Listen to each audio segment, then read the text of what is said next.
Heç nə eləmirik. Ne yiyeceğim? Resmen görkəli yox doğramaq istəyirəm. Görsə mən istəyirəm mənə vermirlər. Sonra da Disney işləmsən. Sən nə istədin? Görsel doğru. Görkəl o Mən zaman. nişan dağıtım. Bunun altına yağ sürüb əvvəl. Əsad birinci deyib abi. Yağ dök əlinlə yay. Onda mən heç eləməm, okey. Yox, əlinə Yatıram onda. Ha, əsas o da düyünü boşaltmışam da yəni. Naci mən düyünü boşaltdım. Şimdi biraz sonra düyünü boşaltdım. Yavaş yavaş başla. Aynen. Yağı da ben tek. Yalnız. Neyim? Alman bunda niye doğruyorsun neyim?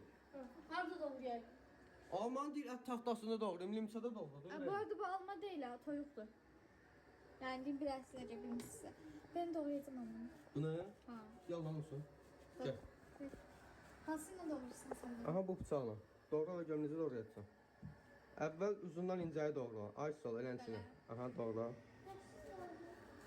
Abi geçmek tuttu sana.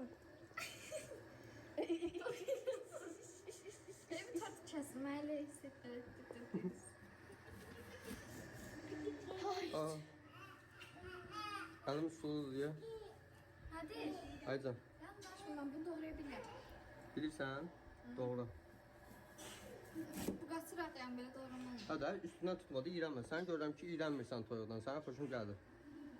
Yansıman da İrem. Sən ayrı, sənin üçün şey olsun, master chef olsun. Sən Yüreği var burada onun. deyə Allahım olsun. Hani ürəyi? O üreğiyle onu doğramaq olmuş. Onu çıxardar indi.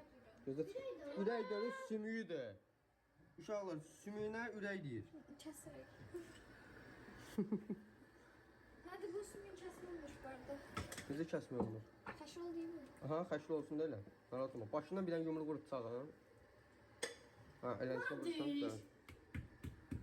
Aycan. Bu niye öyle koymuşsun? Düz ama üstüne töçtün. Alman üstünə quru çay tökdün. Hə, buna baxın. Nə oldu sənə Rabia? Asıl ver. Yox, mən quru çaylı yiyənmərəm.